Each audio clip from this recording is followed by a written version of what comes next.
The challenge in being able to do difficult things is how positive I feel, how confident I feel, how strong I feel to take on a challenge. It's an attitude problem. Okay. And attitude is not random. Attitude is learned. Make it more simple. Attitude is taught to you. If you have bad attitude, somebody taught it to you.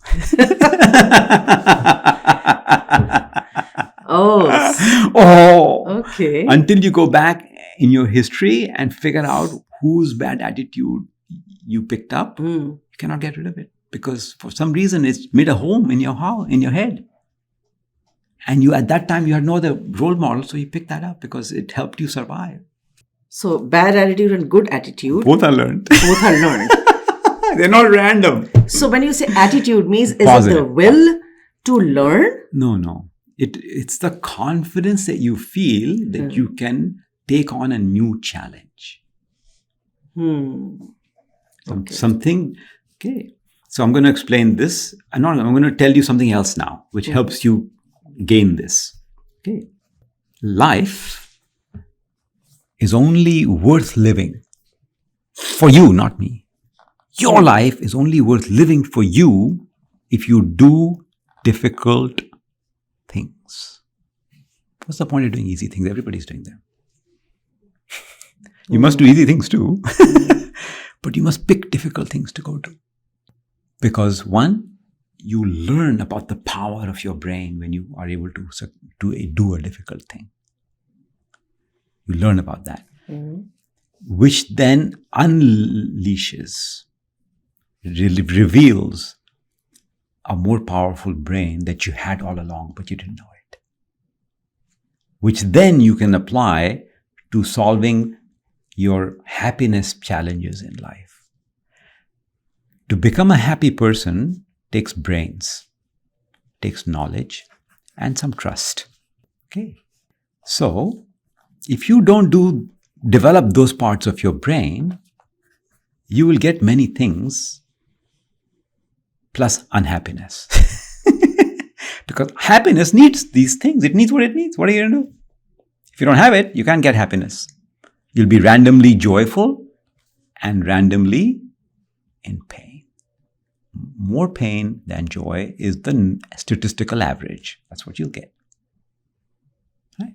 And many people will say, this is how life is. I accepted it. You should also accept it. Why?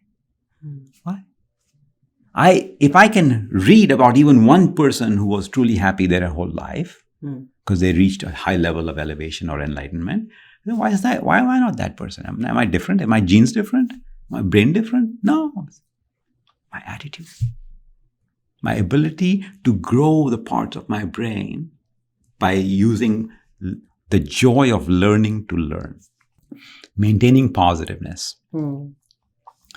Having the confidence to do difficult things. And then emotional fortitude to accept the failure as just another lesson. So, it comes in layers. Okay, learning has to happen in layers. You must feel the joy. And there are many things that must be done to enable this to happen. Meaning that to reach a stage where you have the fortitude, because fortitude is the result of a lot of other effort that has to happen, different things that are being learned. So one of them is the core ability to understand a subject, which what most people think is studying, right? So that is a specific part of brain growth. Meaning, I focus and I try to understand that particular subject or that particular concept being taught within that subject until I get it, and then I apply it, and then I learn some more. I apply, do some, and then eventually all the different aspects of that particular concept are clear to me. Now I can go on to the next concept. Okay, that's how most learning is.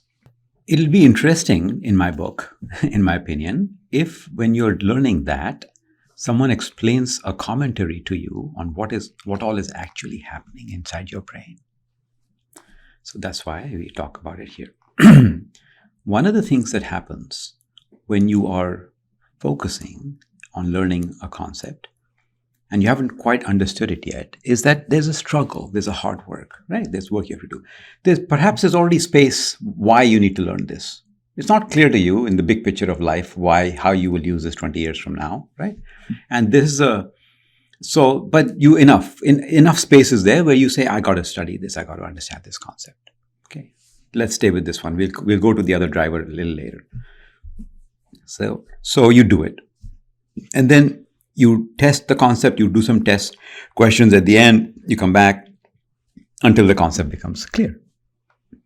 What has happened is, first of all, you were able to focus and remove yourself from rest of the world to only study one concept. So you used your ability to concentrate or focus. Right? So you just practice that muscle. Someone should tell you that. Why? Because this is a very important muscle and you must make it strong.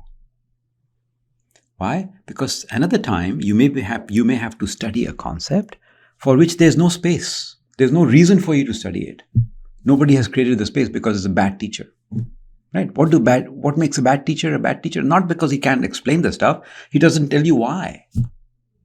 A good teacher tells you why you need this, how you need it, how to. And once it lands, he makes sure that that knowledge is used by you until you feel the joy of that knowledge. You can't guarantee all your teachers are going to be like that. So, this muscle to be able to focus and study must be developed. And you must know that I have this muscle. I built it. In a tough situation, I will learn a subject even without knowing why I'm learning it. Because once I learn it, maybe I'll figure out why this subject is useful because my bad teacher's screwing it up. It's okay. You tolerate that, right? Or in the case of many of my friends, they miss those lectures when the teacher first explained why. Okay. So then they go, oh, I don't know, right? So you have to have that much play area, right? That I miss a few classes, but I still have the strength to continue until I figure out why. Right? Second thing that happened is you just learn to lower your ego temporarily. When you have to focus and learn something, which is not a pull, right? It's not a joy of learning moment where I go, oh my God, I love learning. I can't wait to put my hands on this book and learn this concept. That's not what's happening here. I focus to learn it, right? I'm using muscle to focus. And in order to use that muscle and focus, I just negated my ego. I went against my ego and did something else that doesn't necessarily feel good or joyful while I'm doing it. The joy comes afterwards. So you also learn how to lower your ego on will. Similar to touching older people's feet. In Indian culture, we touch older people's feet when we see them. Why? Because we are exercising our muscle to lower my ego at command, at will. Because it's not something you love to go do, is go touch everyone's feet. Yeah. When people make you do that, you just do it because you go, if I don't do it, everyone will look at me and it's not worth the pain of answering everybody why I don't do that. Right? Yeah, so you do it. But what you actually learn is, oh my God, I have the muscle to shut my ego down on will. I don't have to be an animal. A person whose ego is not under their own direct control at will behaves like an animal and causes massive destruction around them. Worst example of that is Ravan. Don't become a Ravan. But start practicing. So practicing the muscle to do that. Okay. So this example of touching older people's feet, this is the first time I'm learning the real meaning behind it. First time. You think some audience members haven't been watching our previous videos too? I just hope they are, because at every show we learn a lot. I mean, I'm learning from you, Sandeep. All right, thank you. So thank you so much for clearing this up. One has to lower the ego. Yes, by forcing it to be lowered. Yes. Yeah, okay. Then the next thing, there's one more layer of learning here. Sorry, I have to. Okay. So you practice the act of lowering your ego by focusing and studying. Then you also learned delayed gratification, which is one of those life lessons that's so critical to your long-term success.